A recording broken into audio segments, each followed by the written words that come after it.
And ಏನಾಯ್ತು ಅಂದ್ರೆ ರಾಜುಗೆ ಪಾಪ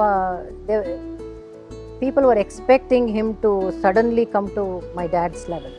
ಅದೇ ಥರ ಎಷ್ಟೋ ಜನಕ್ಕೆ ಅವನಲ್ಲಿ ಬರದೇ ಇರಲಿ ಅಂತಾನೂ ಇತ್ತು ಆ ಸೀಟ್ಗೆ. ಸೊ ಅದೊಂದು ಪ್ರೊಫೆಷನಲ್ ಜೆಲಸಿ ಎಲ್ಲ ಕಡೆ ಇದ್ದೇ ಇರುತ್ತೆ. ಅಂತ ವ್ಯಕ್ತಿ ಮೇಲೆ ಪ್ರೊಫೆಷನ್ ಜೆಲಸಿ ತೋರಿಸಿದ್ರೆ ಅವ್ರು ಮನುಷ್ಯರೇ ಅಲ್ಲ ಅಷ್ಟೇ ನಾನು ಹೇಳೋದು. ಯಾಕೆಂದ್ರೆ ಕನಸಿನಲ್ಲೂ ಅವರು ಎಂಥ ದುಶ್ಮನ್ಗಳಿಗೂ ಕೇಳಿ ಬರೆಸ್ತಿರೋಂಥ ವ್ಯಕ್ತಿ ರಾಜು. ಹೌದು ಹೌದು. ಅದೇ ರಾಜುನ ಹೆಂಗಾರು ಮಾಡಿ ರಾಜು ಇದನ್ನ ಉಳಿಸ್ಬೇಕು ಅನ್ನೋದು ಅಮ್ಮನ ಆಸೆ. ಲೆಗಸಿ ಕಂಟಿನ್ಯೂ ಮಾಡಬೇಕು. ಇವಾಗ ಏನಾದ್ರು ಮೈಕ್ರೋಫೋನ್ ಸರಿಗಿಲ್ಲ, ಮೈಕ್ ಸರಿಗಿಲ್ಲ ಅಂತಂದ್ರೆ ಏನೋ ಸೌಡ್ಸ್ಕೊಂಡು ಹೆಂಗಿದ್ರು ಹಾಡ್ಬಿಡೋರು ನಮ್ಮ ತಂದೆ. ರಾಜುಗೆ ಸ್ವಲ್ಪ ಪ್ರಾಬ್ಲಮ್ ಆಗ್ತಾ ಇತ್ತದು.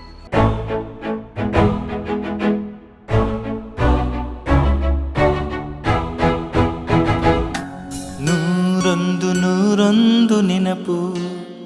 ಮಗನ ಈ ಸಂಗೀತದ ಪ್ರತಿಭೆನ ಅಪ್ಪನ ಪ್ರೌಢತೆ ಇತ್ತು ಅಂತ ಹೇಳಿದ್ರಿ. ಆದರೆ ಇಷ್ಟು ಸಣ್ಣ ವಯಸ್ಸಿನಲ್ಲೇ ಅವ್ರು ಎಲ್ಲ ವಾದ್ಯಗಳನ್ನೂ ಆಲ್ಮೋಸ್ಟ್ ನುಡಿಸೋರು ರಾಜು ಸರ್. ಆಮೇಲೆ ಏನು ಕೊಟ್ಟರು ಕಂಪೋಸಿಂಗ್ ಮಾಡಿಬಿಡೋರು. ನಮಗೊಂದ್ಸತಿ ನಾವೆಲ್ಲ ETV ಶೂಟಲ್ಲಿ ಇರ್ಬೇಕಾದ್ರೆ ನ್ಯೂಸ್ ಪೇಪರ್ ಏನೋ ಇವತ್ತು ನ್ಯೂಸ್ ಪೇಪರ್ದು ಹೆಡ್ಲೈನ್ಸು, ಆ ಹೆಡ್ಲೈನ್ಸ್ನ ಹಾಡು ಮಾಡಿಬಿಟ್ರು ಅಲ್ಲೇ ಕೂತಲ್ಲೇ ನೆನ್ನೆ.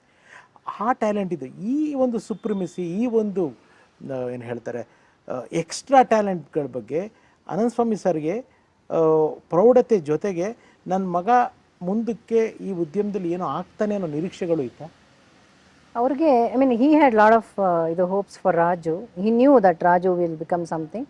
ಬಟ್ ಅವರು 58 ಹಿ ಪ್ಯಾಸ್ಡ್ ಅವೇ.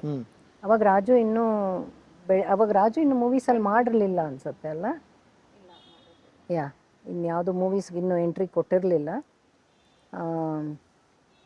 But he knew what Raju's potential was. 58 years is nothing. ಜೀವನ ಅವಾಗ ಸ್ಟಾರ್ಟ್ ಆಗುತ್ತೆ. ಕೆಲವರು ರಿಟೈರ್ಮೆಂಟ್ ಅಂದರೆ ಅದು ರಿಟೈರ್ಮೆಂಟ್ ಅದು ಕೆಲಸಕ್ಕೆ, ಆದರೆ ಕೆಲಸ ಅಂದರೆ ಈ ಗೌರ್ಮೆಂಟ್ ಕೆಲಸಗಳಿಗೆ. ಬಟ್ ನಮ್ಮಂಥ ಕ್ರಿಯೇಟರ್ಸ್ಗೆ ಅಥವಾ ಕಲಾವಿದರುಗಳಿಗೆ ಅವಾಗ ಜೀವನ ಸ್ಟಾರ್ಟ್ ಆಗುತ್ತೆ. 50 ವರ್ಷಕ್ಕೆ ಸ್ಟಾರ್ಟ್ ಆಗುತ್ತೆ. ಬಟ್ ಏನಂದರೆ ಅವರಿಬ್ಬರೂ, ನಮ್ಮ ತಂದೆ ನನ್ನ ತಮ್ಮ ಇಬ್ಬರೂ ಅವ್ರು ಇದ್ದಷ್ಟು ವರ್ಷಗಳು ಎಷ್ಟೋ ಜನ ಇನ್ನೂ ಮಾಡಿಲ್ದಿರೋ ಸಾಧನೆಗಳೆಲ್ಲ ಮಾಡಿ ಹೋಗಿದ್ದಾರೆ. ಅದು ಎಲ್ಲನೂ ಹೊರಗೆ ಬಂದಿಲ್ಲ ಅಷ್ಟೇ. ಬಟ್ ಅಷ್ಟೊಂದು ಕಾಂಪೋಸಿಷನ್ಸು, ಅಷ್ಟು ಲೈಕ್ ಎಷ್ಟು ಆಳವಾದ ಯುವರ್ ಇಯರ್ಸ್. ಆಳವಾದ ಸಬ್ಜೆಕ್ಟ್ಸ್ ಕೂಡ.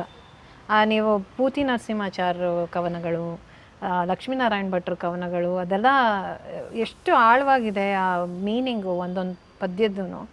ಅದನ್ನ ರಾಜು ಒಂದು 18 ಇಯರ್ಸ್ 17 ಇಯರ್ಸ್ನಲ್ಲಿ ಕಾಲೇಜಲ್ಲಿ ಹೈಸ್ಕೂಲ್ನಲ್ಲಿ ಇದ್ದಾಗ ಮಾಡಿದ್ದ. ರಾಜು ಸರ್ ಏನು ಓದಿದ್ದನು? ಅವನು BA ಮಾಡ್ತಾ ಇದ್ದ. I don't think he completed it, but ಅಷ್ಟೊತ್ತಿಗೆ he was already a professional musician. ಅಪ್ಪ ಅಂದರೆ ಏನು ಹೆಲ್ತ್ ಚಾಲೆಂಜಸ್ ಇತ್ತ ಅಪ್ಪಗೆ? Cancer. So that's all unfortunate. But ಅಪ್ಪನ ಅಗಲಿಕೆ ರಾಜು ಸರ್ ಮೇಲೆ ಆಘಾತ ಆಯ್ತಾ?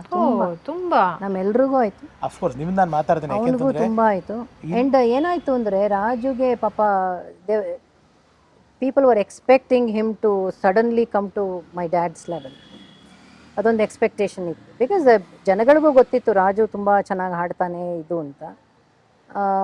ಬಟ್ ಅದೇ ಥರ ಎಷ್ಟೋ ಜನಕ್ಕೆ ಅವನಲ್ಲಿ ಬರದೇ ಇರಲಿ ಅಂತಾನೂ ಇತ್ತು ಆ ಸೀಟ್ಗೆ. ಸೊ ಅದೊಂದು ಪ್ರೊಫೆಷನಲ್ ಜೆಲಸಿ ಎಲ್ಲ ಕಡೆ ಇದ್ದೇ ಇರುತ್ತೆ. ಅಂತ ವ್ಯಕ್ತಿ ಮೇಲೆ ಪ್ರೊಫೆಷನ್ ಜೆಲಸಿ ತೋರಿಸಿದ್ರೆ ಅವ್ರು ಮನುಷ್ಯರೇ ಅಲ್ಲ ಅಷ್ಟೇ ನಾನು ಹೇಳೋದು. ಯಾಕೆಂದ್ರೆ ಕನಸಿನಲ್ಲೂ ಅವರು ಎಂಥ ದುಶ್ಮನ್ಗಳಿಗೂ ಕೇಳಿ ಬರೆಸ್ತಿರೋಂಥ ವ್ಯಕ್ತಿ ರಾಜು. ಅಂಥವ್ರ ಮೇಲೂ ಯಾರು ಒಂದು ಪ್ರೊಫೆಷನಲ್ ಜೆಲಸಿ ಇಟ್ಕೊಂಡಿದ್ರು.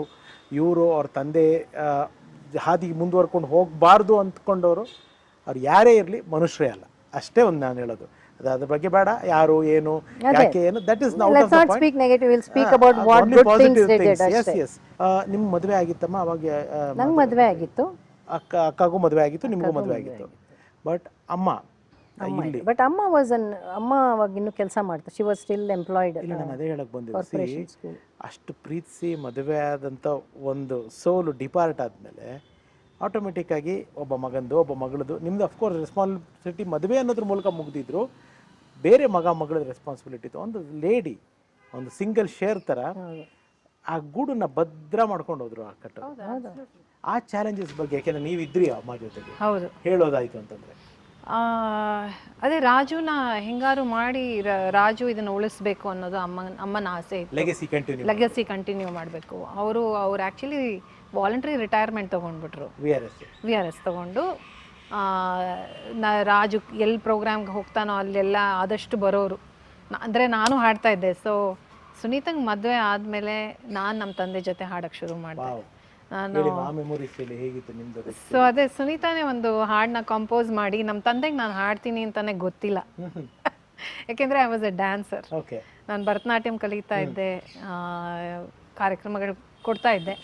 ಸೊ ಹಾಗಾಗಿ ಸುನೀತನಿಗೆ ಯಾವಾಗಲೂ Sunita is a good collaborator and ಎಲ್ಲರೂ ಬೆಳೆಸಬೇಕು ಅನ್ನೋ ಒಂದು ನಮ್ಮ ಅಕ್ಕಂದು ಇದಿದೆ, ಒಂದು ಟ್ಯಾಲೆಂಟ್ ಇದೆ, ಒಂದು ಸ್ಕಿಲ್ ಇದೆ. ಯಾರ್ಯಾರನ್ನೋ ಕರೆಸಿ ಹಾಡಿಸ್ತಾಳೆ. ಹಾಗೆ ನಾನು ಎಲ್ಲೋ ಆಟ ಆಡ್ತಾ ಇದ್ದೆ. ಒಂದು ದಿವಸ ಕರೆದುಬಿಟ್ಟು ಶಿ ಸೆಡ್ ಈ ಹಾಡು ಕಲ್ತ್ಕೊ ಅಂದು. ಕಲ್ತ್ಕೊಂಡು ಯುವವಾಣಿಯಲ್ಲಿ ಲಾಸ್ಟ್ ಪ್ರೋಗ್ರಾಮ್ ಇವಳು ಮದುವೆ ಆಗೋಕ್ಕಿಂತ ಮುಂಚೆ ಆ ಪ್ರೋಗ್ರಾಮ್ನಲ್ಲಿ ನನಗೆ ಹಾಡಿಸಿದ್ಲು. ಅದು ರೇಡಿಯೋಲಿ ಬಂತು. ಸೊ ಇವಳು ಮದುವೆ ಆಗಿ ಹೊಟ್ಟೋದ್ಲು. ಆ ಕಾರ್ಯಕ್ರಮ ಇವಳು US ಹೋದ್ಮೇಲೆ ಅದು ಏರಾಯಿತು. ನಮ್ಮ ತಂದೆ, ನಾನು, ರಾಜು, ನಮ್ಮ ತಾಯಿ ಎಲ್ಲ ಕೂತ್ಕೊಂಡು ಕೇಳ್ತಾ ಇದ್ವಿ ಅದನ್ನು. ನನ್ನ ಹಾಡು ಬಂತು. ಆವಾಗ ನಮ್ಮ ತಂದೆ ಹಿಂಗೆ ಕೇಳಿ, ನಾಳೆಯಿಂದ ನೀನು ನನ್ನ ಜೊತೆ ಕಾರ್ಯಕ್ರಮ ಕೊಡ್ತೀಯ ಅಂತ ಹೇಳಿ. ಸೊ ದಟ್ ವಾಸ್ ಒಂಥರ ಬಿಟರ್ ಸ್ವೀಟ್ ಫಾರ್ ಮೀ ಆವಾಗ. ಯಾಕೆ ಅಂದರೆ yes, it was very proud to be performing with him, but ನನ್ನ ಡ್ಯಾನ್ಸ್ ಅಲ್ಲಿಗೆ ಮುಗ್ದೋಯ್ತು. So but anyway, I am absolutely proud and absolutely blessed to have sung with him, to have shared dais with him. ಅವ್ರು ಹಾಡ್ತಿದ್ರೆ ಪಕ್ಕದಲ್ಲಿ ಕೂತ್ಕೊಂಡು ಜುಮ್ ಅನ್ನೋದು stage. I could feel the vibration. ಆ ಥರ ಇರ್ತಾಯಿತ್ತು ನಮ್ಮ ತಂದೆ ಹಾಡಿದ್ರೆ. ಅಣ್ಣಂದು ರಾಜುದು ಅಷ್ಟೇ. Raju had such a command over audience, over the stage, over a focus. ಒಂದು ಕಾರ್ಯಕ್ರಮ ಫಸ್ಟಿಂದ ಲಾಸ್ಟ್ ಒಂದು 3 ಅವರ್ ಕಾರ್ಯಕ್ರಮ ಇದ್ದರೆ ಆ ಫೋಕಸ್ ಎಲ್ಲಿ ಒಂದೊಂದು ಹಾಡ್ಗೂ, ಒಂದೊಂದು ತಾಳಕ್ಕೂ, ಒಂದೊಂದು ಚರಣಕ್ಕೂ ಹೇಗೆ ಅದನ್ನು ಚೇಂಜ್ ಮಾಡಬೇಕು, ಹೇಗೆ ಡಿಫ್ರೆಂಟಾಗಿ ಹಾಡಬೇಕು, ಅದನ್ನು ಅವನು ಅವನಿಂದ ನಾನು ಕಲ್ತಿದ್ದೆ ಅದನ್ನು. ಸೊ ಎಲ್ಲ ಒಂದು ಸ್ಟೂಡೆಂಟ್ಸ್ಗೆಲ್ಲನೂ ಅದು I am sure if you ask them they can attest to that. Yes, definitely ನಾನು ಖಂಡಿತ ಅದನ್ನು ಮಾತಾಡ್ತೀನಿ. ಆ್ಯಂಡ್ ರಾಜು ಆನಂದ ಸ್ವಾಮಿಯವರು ನಮಗೆಲ್ಲ ಒಬ್ಬ ಕಲಾವಿದನಾಗಿ ಪರಿಚಯ, ನಿಮಗೆಲ್ಲ ಒಬ್ಬ ತಮ್ಮನಾಗಿ ಅಣ್ಣನಾಗಿ ಪರಿಚಯ. ಆದರೆ ನಾವು ನೋಡದೇ ಇರೋ ರಾಜು ಅವರ ಇನ್ನೊಂದು ಮುಖ ಅಂದರೆ ಜನಗಳಿಗೆ ಗೊತ್ತಿಲ್ಲದೆ ಇರೋದು, ಅಫ್ಕೋರ್ಸ್ ನಿಮಗೆ ಗೊತ್ತಿರುತ್ತೆ, ಮನೆಯವರಾಗಿ ಎಲ್ಲೋ ನಾವು ಒಂದು ಸಣ್ಣ ಮಟ್ಟದಲ್ಲಿ ಹತ್ತಿರದಿಂದ ನೋಡಿದ್ರಿಂದ ನಮಗೆ ಗೊತ್ತಿರುತ್ತೆ. ತುಂಬ ಹೆಂಗರಳು ಅವ್ರಿಗೆ, ಭಾಳ ಬೇಗ ಕರಗ್ಬಿಡೋರು. ಹೌದು, ವೆರಿ ಸೆನ್ಸಿಟಿವ್, ನಂಬಿಡೋರು. ಎಲ್ಲೋ ಆ ನೇಚರು ರಾಜು ಸರ್ಗೆ ಒಂದು ಸಪೋರ್ಟಿವ್ ಆಗಲಿಲ್ವಾ? ಭಾಳ ಬೇಗ ನಂಬೋದು ಜನಗಳನ್ನ. ಆ್ಯಂಡ್ ಕಷ್ಟ ಇದೆಯೋ ಇಲ್ಲೋ ಗೊತ್ತಿಲ್ಲ, ಯಾರೋ ಬಂದು ನಮ್ಮ ಕ್ಯಾಮ್ರಾ ಡಿಪಾರ್ಟ್ಮೆಂಟಲ್ಲಿ ನನಗೆ ಚೆನ್ನಾಗಿ ಜ್ಞಾಪಕ ಇದೆ, ಏನೋ ಹಿಂಗೆ ಕಷ್ಟ ಅಣ್ಣ, ಮಗು ಫೀಸು, ನೀವು ನಂಬಲ್ಲಮ್ಮ, ಅವ್ರು ಎಷ್ಟು ಅಂತಲೂ ನೋಡಿಲ್ಲ. ಕೈ ಹಾಕೋರು ತಾಳ ಇಟ್ಕೊಳ ಕಟ್ಟೋ ಫೀಸು, ಅವ್ರು ಎಷ್ಟಿದೆ ಅಂತ ಕೂಡ ನೋಡಿಲ್ಲ. ಐ ವಾಸ್ ದೇರ್, ನಾನು ಪಕ್ಕದಲ್ಲಿ ಇದ್ದೀನಿ ಅವಾಗಲ್ಲಿ. ಜೋಬ್ ಅದೆಲ್ಲ ನಮ್ಮೆಲ್ರಿಗೂ ಸ್ವಲ್ಪ ಇದೆ. ಅದು ಫ್ಯಾಮಿಲಿಲೇ ಬಂದಿದೆ, ಅದು ನಮ್ಮ ತಂದೆಯವರಿಂದ ಬಂದಿರೋದು ಬಳುವಳಿ. ಅವರು ಹಂಗೆ ಇರ್ತಾ ಇದ್ರು, ಎಲ್ಲರಿಗೂ ಎನ್ಕರೇಜ್ ಮಾಡೋರು, ಎಲ್ಲ ಆರ್ಟಿಸ್ಟ್ಗಳಿಗೆ ಎನ್ಕರೇಜ್ ಮಾಡೋರು. ಯಾರಿಗಾರು ಏನಾರು ಸಹಾಯ ಬೇಕಂದರೆ, ನಮ್ಮ ಮನೆಗೆ ಕರೆಂಟ್ ಹೋಗ್ತಾಯಿತ್ತು. ಒಂದಿನ ಹಬ್ಬ ಆಗ್ತಾಯಿತ್ತು. ಹಬ್ಬದ ದಿನ ಅವತ್ತಿನ ದಿನ ಇನ್ನೂ ಏನೋ ಒಂದು ನಮ್ಮ ತಂದೆ ಇದು ನೋಡೋರು, ಮಹಾಭಾರತ ರಾಮಾಯಣ ನೋಡೋರು. ಅವಾಗ ಆ ಪ್ರೋಗ್ರಾಮ್ ಟೈಮಕ್ಕೆ ಅಷ್ಟೊತ್ತರೊಳಗೆ ಕರೆಂಟ್ ಬರಬೇಕು, ಏನೋ ಆಗಿತ್ತು, ಲೈಟ್ ಕಂಬಕ್ಕೇನೋ ಆಗಿತ್ತು ಅವತ್ತಿನ ದಿನ.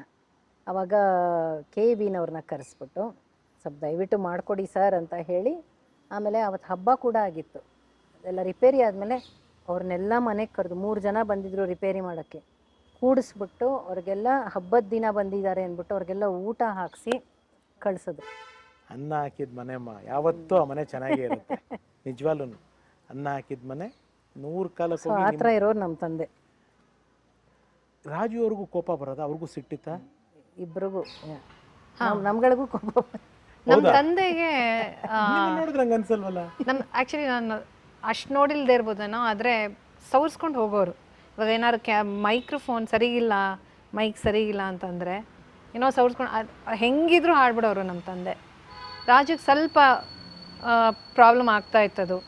ಯಾರು ಕಾರ್ಯಕ್ರಮದಲ್ಲಿ ಸರಿಯಾಗಿ ನುಡಿಸ್ಲಿಲ್ಲ ಅಂತಂದರೆ ಹೋಮ್ವರ್ಕ್ ಮಾಡ್ಕೊಂಬರ್ಬೇಕು ಅಲ್ವಾ ಎಲ್ಲ ಕಾರ್ಯಕ್ರಮದಲ್ಲೂ ಆರ್ಟಿಸ್ಟ್. ಸೊ ಅದೊಂದು ಸ್ವಲ್ಪ ಬಾದರ್ ಆಗೋದು ಅವನಿಗೆ. ಯಾವ but it's all I think I have seen experience. It comes with experience and age. Because ನಾವು ಚಿಕ್ಕವರಿದ್ದಾಗ ಐ ಆಮ್ ಶ್ಯೂರ್ ಎನಿಥಿಂಗ್ ನಾವೆಲ್ಲ there are some things beyond our control. ಚಿಕ್ಕವರಿದ್ದಾಗ ನಾವು ಸುಮ್ಮನೆ ವರಿ ಮಾಡ್ಕೋತೀವಿ, ಅದು ಆಗ್ತಾಯಿಲ್ಲ ಅಂದ್ರೆ ಏನು ಅದ್ರ ನಾವು ವರಿ ಮಾಡ್ಕೊಳ್ಳೋದ್ರಿಂದ ಏನೂ ಆಗಲ್ಲ ಅದು. So as you grow older you understand that ನಾನು ಎಷ್ಟೇ ಕೂಗಲಿ ಎಷ್ಟೇ ಕಿರ್ಚಿದ್ರು ಅದು ಏನಾಗಲ್ಲ ಅಂತ. ಸೊ ಇಲ್ಲ Raju teachers right that I mean I have scene like ಎಷ್ಟೋ ಸಲ ಬೈದು ಬಿಡೋರು ನಮ್ಮಪ್ಪ, ಏನಯ್ಯ ಒಂದು ಮೈಕ್ ಸರಿಯಾಗಿ ಹಾಕೋಕ್ಕಾಗಲ್ವ ನಿನಗೆ ಅಂತೆಲ್ಲ. ಬಿಕಾಸ್ ಕಿರ್ಚಿ ಗಂಟ್ಲು ಹಾಳಾಗಿ ಹೋಗುತ್ತಲ್ಲ. ಸೊ ಅದೆಲ್ಲ ಇಟ್ಸ್ ಅ ನ್ಯಾಚುರಲ್ ಪ್ರಾಸೆಸ್. ಇಬ್ಬರ ಊಟ ತಿಂಡಿ ಆಸಕ್ತಿಗಳು ಎಲ್ಲ ತಿಂತೀವಿ. ಅಲ್ಲ ತಿಂಡಿ ಪ್ರಿಯರ ತಿಂಡಿ ಈ ಬಟ್ ಯಾಕೆಂದ್ರೆ ಸಿಂಗರ್ಸ್ಗಳಿಗೆಲ್ಲ ಜಾಸ್ತಿ ಎಣ್ಣೆ ಪದಾರ್ಥ ತಿನ್ನಬಾರ್ದು. ಪ್ರೋಗ್ರಾಮ್ ಇರುವಾಗ ಸ್ವಲ್ಪ ನಮ್ಮಿಬ್ರನ್ನ ಕೇಳ್ತಿದ್ರು, ಅಣ್ಣ ರಾಜನ್ ಎಲ್ರದ್ದು ಫುಲ್ ಫ್ಯಾಮಿಲಿದೇನೆ. ಅಲ್ಲ ಹಾಡುವಾಗ ಸ್ವಲ್ಪ ಹುಷಾರಾಗಿರ್ಲೇಬೇಕು. ನಮ್ಮ ತಾಯಿ ಎಲ್ಲ she would take care of everything. So ಏನ್ ಇಷ್ಟ ಆಯ್ತು ಅಪ್ಪಗೆ? ಅಪ್ಪ ದಿನ ರಾಗಿ ಮುದ್ದೆ ತಿನ್ನೋರು ಡೈಲಿ. ರಾಜು ಸರ್? ರಾಜನು ಐ ಥಿಂಕ್ ಚಪಾತಿ, ಅನ್ನ ಸಾರು, ಮಜ್ಜಿಗೆ ಹುಳಿ, ಫೇವ್ರೆಟ್ ಚಿತ್ರಾನ್ನ ಫೇವ್ರೆಟ್. ಅವನಿಗೆ ನಂದಿನಿ ಪೇಡ ತುಂಬ ಇಷ್ಟ ಆಗ್ತದೆ. ಪ್ಲೇನ್ ಪೇಡ ಬರೋದಲ್ಲ, ನಂದಿನಿ ಚಿಕ್ಕ ಪೇಡ. ಓಕೆ. ನಮಗೆ ಯಾವಾಗಲೂ ಒಂಥರ ಭಯ, ರೆಸ್ಪೆಕ್ಟು, ಭಯಕ್ಕಿಂತ ಹೆಚ್ಚಾಗಿ ರೆಸ್ಪೆಕ್ಟು. ಅವ್ರು ನಾವು ಕಂಪೋಸ್ ಮಾಡಿ ಇದು ಮಾಡ್ತೀವಿ ಅಂದರೆ ಏನಂದ್ಬಿಡ್ತಾರೋ ಅಂದ್ಬಿಟ್ಟು ನಮ್ಮ ತಂದೆಗೆ ಮುಚ್ಚಿಟ್ಬಿಟ್ಟು ನಾವು ಅವ್ರಿಗೆ ಗೊತ್ತಿಲ್ಲದಾಗೆ ರೆಕಾರ್ಡಿಂಗ್ ಎಲ್ಲ ಮಾಡಿ ಆಮೇಲೆ ಅವ್ರನ್ನ ನಾನು ವಾಯ್ಸ್ ಮಿಕ್ಸ್ ಮಾಡೋವಾಗ ಅವ್ರಿಗೆ ಹೇಳಿ ಅವ್ರಿಗೆ ತೋರಿಸಿ he was like so happy ಅವಾಗ.